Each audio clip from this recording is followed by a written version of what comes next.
Salam alaikum Azul, bonsoir. Nous allons avoir avec nous le docteur Mohamed Lamine Chiban, médecin, et Aziz Mouad, universitaire, journaliste, auteur. Mohamed Lamine Chiban, merci d'avoir accepté notre invitation. Merci, Jamal Eddine. Salam alaikum. Wa alaikum salam wa rahmatullah. Alors, bonsoir à vous et des salutations à tous vos proches collaborateurs et un grand salut à la chaîne Aures TV. Merci beaucoup. Cette chaîne qui est l'ami des Algériens et non pas ado des Algériens. Contrairement à ce qu'avait dit M. Ouyahia. Merci beaucoup, docteur. Merci beaucoup. Alors, voilà, nous venons d'écouter M. Fourar. On va commencer à traiter de certains points de cette campagne de vaccination ou de cette politique vaccinale. Comme ils disent, hein, ils aiment les grands mots, les mots qui renflent. Alors, ils nous parlent de priorité des gens par rapport à leur âge, par rapport à leur profession, comme certains médecins, comme les médecins, les personnels paramédicaux, comme les gens atteints de maladies chroniques. Or, tous ces gens, si on les prend comme ça de façon globale, représentent plusieurs millions. Que les maladies chroniques à elles seules représentent plusieurs millions. Et donc, que pourraient faire les 500 000 doses qui arrivent en comptant les vaccins et les rappels, sachant que les 500 000 doses ne sont pas arrivées et qu'il est fort possible qu'elles n'arrivent pas en une seule fois. On parle même d'arrivage par 10 15 000 doses à la fois. Qu'est-ce que vous en pensez, docteur Mohamed Lamine Chiban? Oui, si Jamal Eddine, permettez-moi encore une fois de présenter une sincère condoléance à tous ceux qui nous ont quittés et grand respect à tous ceux qui luttent encore parmi le corps soignant, médical, et qui sont à la ligne de feu. Si Jamal Eddine, est-ce que vous savez que nous avons atteint 30 000 décès? Je vous donne quelques chiffres. 30 000. Nous sommes 30 000 décès. Ce sont les décès annoncés de façon officielle. De façon, voilà, tout à fait, de façon officielle. 30 000. Et nous avons dépassé les 106, nous avons dépassé les 100 000 contaminés. Atteints. Absolument, ceux qui ont été contaminés, plus de 100 000. Plus de 100 000. Alors, et le personnel médical et paramédical? À 150 morts. 150. Et la plupart, sans faire de distinction, ils sont du corps libéral. Il faut le dire, voilà. C'est incroyable. Bon, Rabbi yarhamham. Rabbi yarhamham, Allah yajazihim pour tout le bien, pour leur dévouement et leur sacrifice. tout à fait. كل التقدير والاحترام للطاقم الطبي اللي راهو واقف يعني صراحه يعني هذا الطاقم الطبي ce corps médical qui a été il y a pas si longtemps matraqué massacré par les CRS du régime. Voilà, pour avoir osé revendiquer des conditions dignes. Voilà. وربي يرحم كل جميع من توفى من هذا المرض هذا وتعازينا لأهلهم, nos condoléances à leur famille.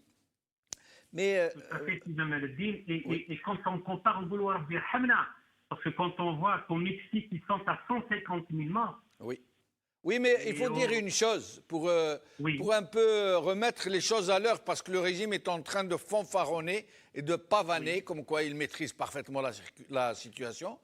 Il faut rappeler que l'Afrique n'a pas été touchée par le Covid. Toute l'Afrique n'a pas été touchée quasiment par le Covid, ou relativement peu touchée, comparé à d'autres continents, et que c'est tout naturel. Les médecins sont en train de faire des recherches scientifiques très intenses pour essayer de comprendre pourquoi les Africains n'ont pas été frappés de plein fouet comme les autres continents. Mais je vous laisse poursuivre. Tout à fait, bien qu'en Afrique, il y a quand même 3 pays qui sortent du lot. L'Afrique du Sud, l'Égypte, le Nigeria et le Maroc. Le Nigeria et le Maroc, bien sûr l'Égypte. Ah, le Maroc a été touché? Ah oui, justement. D'accord. Oui, il est classé parmi les 3 pays qui sont les plus touchés en Afrique. Eh ben, voilà. Et donc, quand on se compare au Mexique, 150 000 morts, ou en Europe à 500 000 morts, et quand Joe Biden il prévoit 500 000 décès pour les États-Unis. 500 000 décès. 500 000 décès. Alors qu'au début de la pandémie, Trump avait dit je vais vous annoncer une mauvaise nouvelle, que les États-Unis vont avoir 100 000 à 150 000 morts. Au tout début, il avait annoncé, il avait prédit 100 à 150, et là, Biden parle de jusqu'à 500 000 morts. On dit, Rabbi, يحفظنا. Beaucoup plus que la guerre du Vietnam. Beaucoup plus que la guerre du Vietnam. C'est dire, hein. C'est dire que c'est une véritable guerre. Hein. Ça veut dire qu'il n'y a pas lieu de minimiser ou de considérer que c'est une grippe comme une autre. Ou, réellement, c'est quelque chose de terrible, de terrifiant. Nous ne voulons pas faire peur aux gens, bien sûr. Peut-être même que... Oui, je vous en prie. Nous avons déjà dépassé la grippe espagnole, à 2 millions de décès. 2 millions. 2 Oui. millions. C'est incroyable. Hein. 2 millions. Mais alors, ces 500 000 doses, à supposer qu'elles arrivent. Hein. Monsieur Tebboune nous avait promis pour le 1er janvier. Cela n'a pas été le cas. Nous sommes à la fin de janvier. À supposer que les 500 000 arrivent, les 500 000 doses. Quand on pense que certains pays européens sont en train de recevoir 130, 120 millions de doses, qu'est-ce que pourraient faire les 500 000 doses si tant est qu'elles arrivent et qu'elles parviennent à être injectées aux gens qui auront été décidés prioritaires, jugés prioritaires?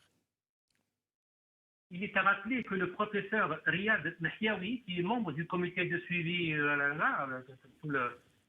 comme vous l'avez dit tout à l'heure, si jamais, oui. Comité de suivi, comité scientifique, tout ça, oui. Et il avait déclaré au tout début à PSA que c'était au courant du 2e ou 3e trimestre, 3e semaine du mois de janvier. Là, oui. On arrive à fin janvier, on n'a rien reçu encore. On n'a absolument rien reçu. Il y a eu plein de déclarations contradictoires. Vous vous rappelez quand un membre du comité avait dit que les vaccins seront gratuits, que le ministre lui a répondu que personne ne sait si elles seront gratuites et que ceux qui ont avancé qu'elles étaient gratuites devra assumer ces déclarations. Puis ils sont revenus pour dire oui, elles seront gratuites. Ils passent leur temps à se contredire les uns les autres. C'est incroyable. Jamel Dine, quand d'autres parlent aussi qu'il n'y a pas d'urgence, il ne faut pas s'alarmer, on prend tout notre temps pour la vaccination. Oui, ce n'est pas une question de temps, elles arriveront quand elles arriveront. Et là, c'est un véritable cafouillage. C'est un véritable cafouillage, c'est désolant. Quand je vous cite, le directeur, aujourd'hui, a déclaré le directeur général d'Institut Pasteur qu'il est prêt à accepter, plutôt à stocker, plus de 10 millions de doses. 10 millions de doses. Oui. Ça, c'est les déclarations du docteur Berrar. D'accord. Mais quand on voit ce cafouillage de la part de ses propres membres du comité de suivi, et quand on voit aussi que d'autres professeurs, éminents professeurs, qui ont le courage de dire tout haut ce que beaucoup pensent tout bas, et qui sont malheureusement très peu, dont, je cite le professeur Bouzid, qui est le chef de service d'oncologie du centre Marie Curie. Oui. Alors là, concernant ce dossier de la vaccination, je rapporte ce qu'il dit, il critique la gestion ahurissante. Oui. Gestion ahurissante du dossier de la vaccination. C'est dire, et c'est l'un des plus grands professeurs en médecine du pays, internationalement connu, et connu pour son sérieux et son courage. Voilà, c'est le professeur Kamel Bouzid, voilà ce qu'il dit. Il est vraiment stupéfait et il parle d'une gestion ahurissante. Ahurissante. Pas, je ne cite que les professeurs, certains professeurs qui ont osé dire la vérité. Hein. Voilà. Et quand M. Fourard, plutôt le docteur Fourard, dans cette vidéo que nous venons d'écouter, nous parle de sensibilisation sur les bienfaits de la vaccination, est-ce que vous avez vu, vous, médecins, une campagne de sensibilisation auprès des populations sur les bienfaits de la vaccination pour leur expliquer que c'est pour leur bien, pour leur expliquer comment faire, qu'il y a des vaccins, des rappels, qu'il y a un pourcentage de réussite, etc. Est-ce que vous avez entendu parler de cette campagne de sensibilisation? Si jamais le dit, je n'ai aucun commentaire à faire. Il dit ce qu'il veut, il s'assume, mais ce qui est sûr, c'est que la population algérienne est vraiment réticente. Ouais. Quand on voit que pratiquement la moitié de la population française est encore réticente et refuse la vaccination, alors quand on parle comme ça, je ne sais pas comment il parle, mais ça n'engage que lui. Ça n'engage que lui. Restez avec nous, docteur Mohamed Lamine Chiban. Nous allons demander à Mohamed Lamine Chiban cette histoire de rappel. Vous pourriez confirmer que le rappel, de toutes les façons, n'est pas systématique, n'est pas obligatoire? Je salue vos invités. Merci. Je dois préciser que tous les vaccins qui sont donc commercialisés exigent qu'il y ait 2 doses. Tous les vaccins, que ce soit le Sputnik 5, que ce soit l'AstraZeneca, qui est un vaccin anglo-suédois, que ce soit le vaccin chinois, le Sinopharm, laboratoire Sinolab, que ce soit le Pfizer, mais là, ça dit que ce soit le Moderna, qui est le Pfizer, donc c'est le Pfizer BioNTech, qui est un vaccin américain et allemand.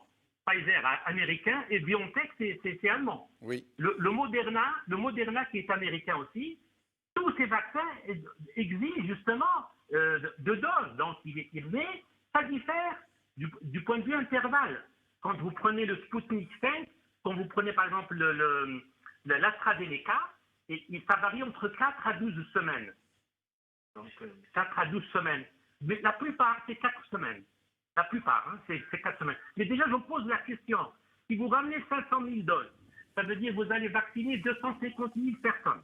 Puisque les 250 000 personnes que vous avez vaccinées vont être vaccinées au bout d'un mois. Absolument. Ça veut dire, quand on compte les doses, il faut les diviser par 2, en fait. Tout à fait. Donc, il faudrait que la personne qui va être vaccinée, au bout d'un mois, ترجع son vaccin. Mais يقولوا لهاش مازال ما جاش من التريب là. Et si on dépasse la période de rappel, enfin la date butoir du rappel, est-ce qu'il faut refaire tout le vaccin? Là, c'est la question. Justement, il n'y a pas assez de recul, si jamais. Ah, il n'y a pas de rupture. On ne connaît pas encore les effets.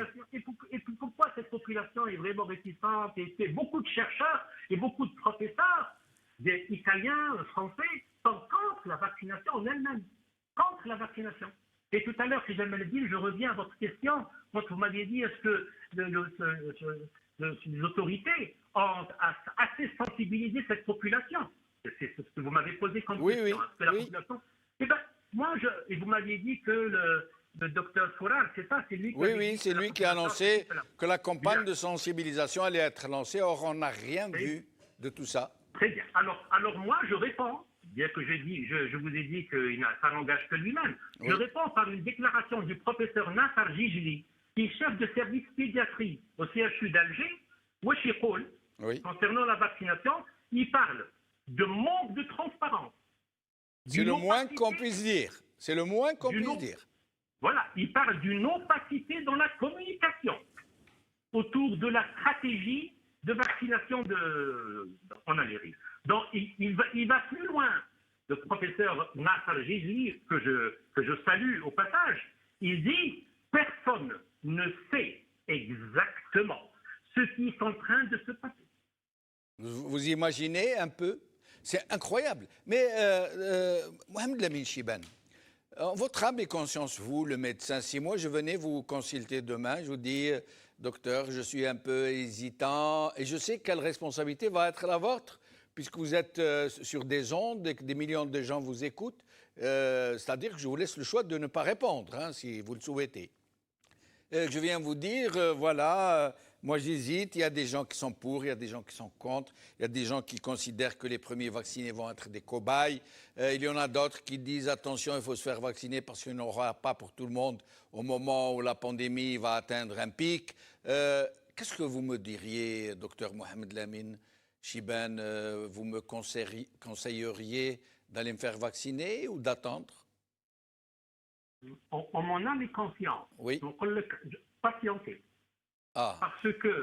Parce que déjà, c'est selon le profil du patient. Il y a tout à l'heure, dans mon cabinet médical, une patiente est venue me voir et en parlant de vaccination, elle m'a dit jamais. Elle m'a dit jamais je ne serai vaccinée. Est-ce qu'il ne serait pas plus sage de dire attendant de voir, de prendre un peu de recul, de voir ce que vont être les premiers effets? C'est un peu égoïste hein, par rapport à ceux qui vont aller au charbon les premiers, mais je préfère être dans l'attentisme que dans le déni total, je crois, non? L'Institut Pasteur en France a stoppé le développement. Elle avait programmé donc faire un vaccin, Oui. et puis donc elle a décidé, l'Institut Pasteur en France a décidé donc de stopper les expériences. Donc, vous savez, là, c'est encore, nous n'avons pas assez de recul. Et je pense que nous avons beaucoup politisé ce dossier-là. Il est vrai que il y a des chercheurs qui sont pour la vaccination, pour l'immunité collective, mais il y en a d'autres qui sont vraiment, ils sont contre. Donc, cher ami Jamal Eldin, moi, sincèrement, en mon âme et conscience, je dirais à mon patient, c'est très très clair. Mais pourquoi docteur Mohamed Lamine Chibane, pardon de vous interrompre parce que c'est très important aussi, pourquoi est-ce qu'il n'y a pas de prise de position éthique des médecins, en tant que globalité médicale, sur la question, plutôt que de recevoir des avis, des opinions contradictoires, des médecins qui font des vidéos pour nous dire « allez vous faire vacciner, c'est un moindre mal ou c'est un pis-aller » ou d'autres qui vous disent « non, attention, c'est un complot mondial, c'est pour vous injecter des choses », des médecins, hein, alors qu'on n'entend pas suffisamment le corps médical en tant que corps médical s'exprimer sur l'aspect éthique de la question et venir nous dire ou nous expliquer, comme vous êtes en train de le dire, en leur âme et conscience, ce qu'il convient de faire pour que nous puissions retrouver un peu de certitude, un tant soit peu nous, les patients, nous, les malades. Je me pose la question justement, c'est la désolation de cette élite. Il y a eu, je vous ai cité quelques professeurs qui ont vraiment pris la parole, dont le professeur Bouzid, dont on a cité, le professeur Nassar Jijli, le professeur Khiyati, le président du Forum, lui aussi a critiqué l'Agence nationale de sécurité sanitaire. Mais là, justement, en parlant d'éthique, le professeur Bokkat, qui est président du Conseil national de l'Ordre des médecins, et qui est membre du comité de suivi, lui-même avait critiqué la gestion de la vaccination. Il y a vraiment un cafouillage, mon ami Jamal Eldin, vraiment un cafouillage. Oui. Et surtout, il faudrait savoir une chose, c'est que les gens craignent les effets secondaires, parce que là, les vaccins que nous avons cités, que ce soit le Sputnik 5 ou alors l'AstraZeneca, qui ont la même modèle de transmission à vecteur viral. Alors que le Pfizer, l'américain, le Pfizer BioNTech, le germano-américain, c'est à travers l'ARN messager, de même que le Moderna. Et là, justement, des chercheurs sont vraiment réticents, parce que là, c'est l'ADN carrément, et ils ne savent pas ce qui va se produire au bout dans quelques années. Parce que là, on touche carrément vers le gène, l'ADN qui se passe. Et là, vraiment, ça demande beaucoup de réflexion. Ça demande beaucoup de réflexion. Et nous allons laisser Dr Mohamed Lamine Chibane répondre. Mohamed Lamine Chibane? Oui, tout à fait. Je vous en prie. Si jamais le dit, regardez, quand on parle d'efficacité de ces vaccins, alors que ce soit le Sputnik 5, dont le laboratoire parle de 95%. Oui. Et dans une autre étude, dans un journal spécialisé, parle de 91%. Déjà, il y a une guerre, il y a une guerre déjà entre l'Occident et la Russie pour minimiser un petit peu l'efficacité de chaque vaccin. Quand vous prenez l'AstraZeneca lui-même, le laboratoire AstraZeneca, il vous dit l'efficacité du vaccin est à 70%. Comment voulez-vous que le professeur qui vient de faire une déclaration lui roule les vaccins jusqu'à 90%. Alors que on ne peut pas être plus royaliste que le roi. Le laboratoire AstraZeneca, qui est un laboratoire international connu, anglo-suédois, avec l'université d'Oxford, il dit qu'une efficacité de 70%. Bon, oui, mais pardon, un petit rectificatif. Pour ce qui est de AstraZeneca, et c'est une information qui vient de tomber un peu, hein, toute fraîche. Vous savez qu'ils ont commis une erreur en injectant la première fois, parce qu'il y a la première fois et le rappel. Quand ils ont injecté la première fois, sur certains patients, ils ont commis une erreur. Ils ont injecté moins que la dose. Et qu'est-ce qui s'est avéré? Il s'est avéré qu'au rappel, l'efficacité est montée à plus de 90%. Et ils se sont rendus compte, moi je ne suis pas médecin, on est biologiste, je ne pourrais pas expliquer, et ils se sont rendus compte que la première dose doit être injectée à faible quantité pour permettre, je ne sais pas quoi, une immunité quelconque que je ne pourrais pas vous expliquer. Et ils ont découvert par hasard, grâce à une erreur d'injection, que l'AstraZeneca passe de 70 à 90%. Et je vous laisse poursuivre. Oui, justement, mais là, justement, je voudrais vous préciser, comme l'a si bien dit votre intervenant. Aziz Mouat. Oui, que je salue d'ailleurs. Ces vaccins diffèrent, chaque vaccin, donc quand on prend le Sputnik 5, le russe, ou quand on prend l'AstraZeneca, ce sont des vaccins à vecteur viral. Alors que quand vous prenez le chinois, par exemple, c'est autre chose, c'est tout à fait autre chose. Et le chinois, d'ailleurs, son efficacité, le laboratoire lui-même, Sinolab, il roule 79%. Et alors là, le vaccin chinois, c'est le classique. On dit c'est le classique, c'est le virus inactivé. Il est détruit partiellement. Quand vous prenez le Pfizer BioNTech, le dernier, qui est dans le monde et qui coûte très cher d'ailleurs, et qui demande justement des moyens très très sophistiqués pour sa conservation. Il est à presque $19 la dose, 19,5 la dose, et la dose. Hein. Donc, il demande donc une conservation à 2 mois 70, 180, chose qui était impossible chez nous en Algérie. Alors, le Pfizer et le Moderna, pour ne pas revenir, peut-être que au final, mais c'est un peu c'est à travers l'ARN messager. C'est-à-dire que quand vous prenez le Sputnik, par exemple, le Sputnik, qui est la même manière que l'AstraZeneca, on injecte un morceau de code génétique, et c'est ce qui fait justement cette méfiance de la part de certains chercheurs. Parce que certains chercheurs, jusqu'à présent, disent on est contre tout ce qui en touche au matériel génétique. Alors pour le Sputnik 5 et l'AstraZeneca, on injecte un morceau de code génétique du coronavirus dans un virus connu et inoffensif.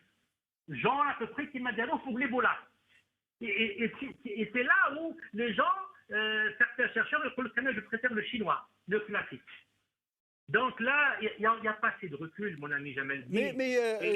Alors, déjà, comme ça, des spécialistes en la matière qui parlent de ce sujet très complexe, en des termes que vous essayez pourtant de rendre accessibles à tout le monde, comment alors, dans de telles conditions, pouvoir faire une campagne de sensibilisation à destination de toute la société? Comment pourrait-il procéder? Vous parlez de l'Algérie? Oui, de cette campagne de sensibilisation qu'on nous annonce. Comment pourrait-il expliquer aux gens, les convaincre d'aller se faire vacciner dans de telles conditions et avec de telles appréhensions, j'allais dire? On s'est rappelé les années 70, des campagnes de volontariat. Vous vous rappelez? Oui. Et comment? Alors on prenait les étudiants, les comités pédagogiques, révolutionnaires, donc au Raj'ia, au socialisme, au France, voilà où nous sommes là justement. Non, mais c'est à l'école, c'est toujours c'est la même politique depuis 62. Oui. Concernant les vaccins, si je me le dis, si vous permettez, oui, je vous en prie. Il y a plus de 70 vaccins qui sont en cours. Moi, je le Sputnik 7. Déjà, les Russes, ils ont le Sputnik 7. Et ils ont l'épidémie coronavirus, où ils font le 100%, le deuxième vaccin. Et ils sont dans un troisième vaccin, un deuxième les Russes. Alors, il y a plus de 70 vaccins qui sont en cours d'études cliniques. C'est-à-dire, la phase. Alors qu'il y a d'autres, il y a plus de 90 qui sont en phase de développement. Chaque pays, pratiquement, rien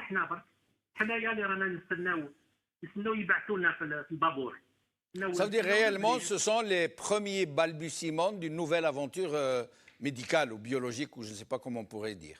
C'est vraiment le début de quelque chose. On ne peut pas dire qu'il y a eu un résultat probant, vérifié, contrôlé, etc. C'est vraiment le début de quelque chose. Il y a eu des effets secondaires, si jamais le dit, que ce soit même pour Moderna, qui est le labo américain, le vaccin américain ADA. Oui. Il y a eu des cas de paralysie faciale. Il y a eu des problèmes d'allergie. Et d'ailleurs, le professeur Abdelbasset, qui est chef de service au CHU d'Alger, de Ruba, il faut l'attention à ceux qui sont allergiques, ceux qui ont des problèmes d'allergie, parce que ça peut être mortel, ce vaccin. Je ne diabolise pas, mais je ne fais que relater ce que dit un professeur chef de service dans un CHU d'Alger. Ceux qui ont des problèmes d'allergie respiratoire au coucher, ça peut entraîner la mort. D'ailleurs, il y a eu des cas de paralysie faciale pour Moderna, il y a eu des cas aussi d'allergie, de forte allergie pour le Pfizer-BioNTech. Mais je vous dis une chose, si Jamel Din, quand vous prenez pourquoi, vous me dites pourquoi l'Algérie a choisi le vaccin Sputnik et le vaccin chinois. Parce qu'il y a un problème de coût, et il y a un problème de disponibilité, il y a un problème de conservation. Oui. Et moi, je pense que le facteur commun entre Sputnik 5, le russe, ou le chinois Sinopharm, ou l'AstraZeneca, il ne nécessite pas de conservation. Au simple frigo, même chez le pharmacien, il peut te vacciner parce que c'est un intramusculaire. Donc, ils peuvent le faire. Je pense que le comité de suivi, les autorités sanitaires ont choisi ces 3 vaccins parce que ce sont des vaccins qui sont que l'Algérie exactement peut accepter. C'est dans ses moyens et c'est dans ses moyens de conservation surtout. Il n'hésite pas de conserver à moins 60, 80 degrés, etc. À mon humble avis, je pense que c'est justement la conservation. Oui. Parce qu'ensuite vient la disponibilité. Quel est le pays qui a fait le vaccin?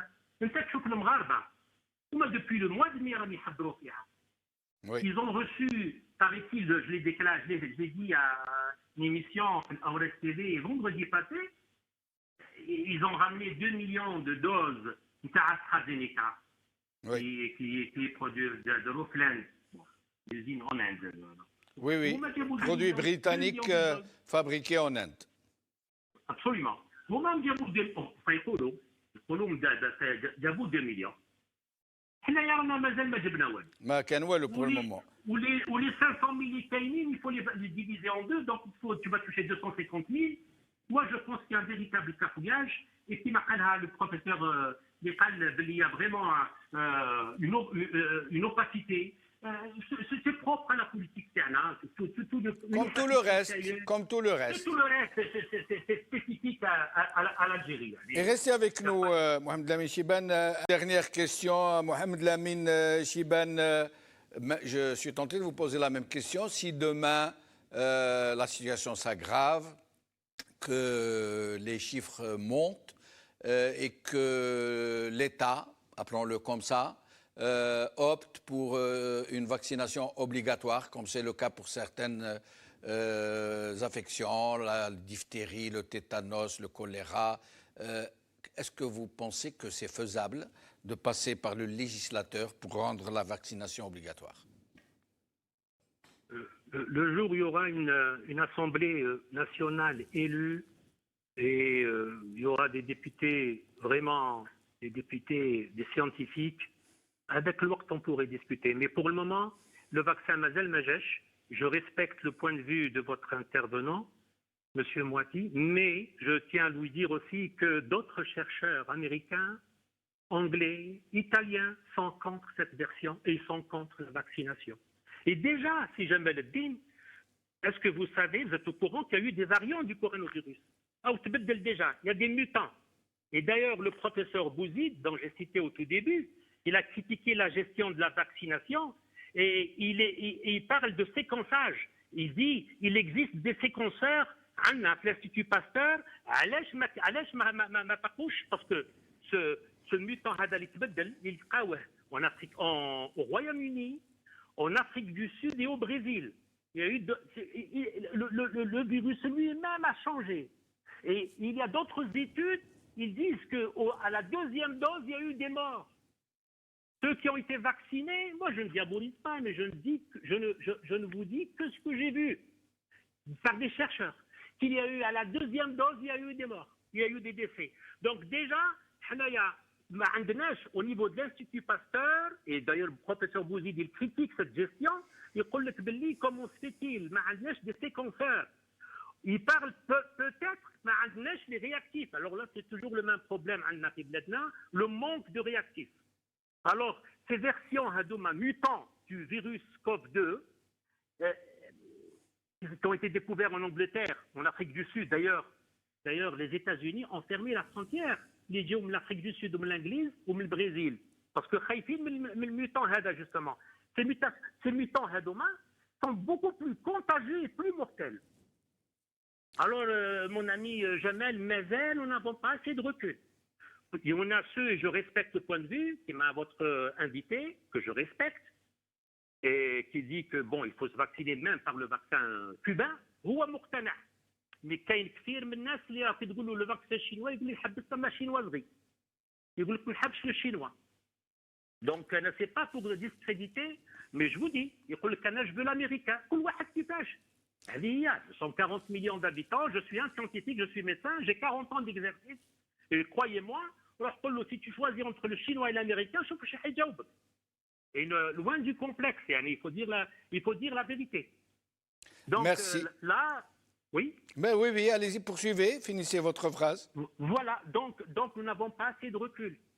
Nous n'avons pas assez de recul pour ce vaccin. نطلب ربي يرحمنا ويسترنا. C'est tout ce que nous pouvons dire. Mais aussi, je lance un appel aux autorités pour qu'ils aident les nécessiteux. Quand je vois que Joe Biden, il a augmenté la pension aux nécessiteux, mais les à $600. Les nécessiteux aux États-Unis, $2000. شحال $2000 si jamais le dit en centimes algériens. 40 مليون. 40 مليون. احنا تيتبون راهو عد مليون مازال ما داومش. Merci, docteur Mohamed Lamine Chibane. Restez avec nous jusqu'à la fin de l'émission.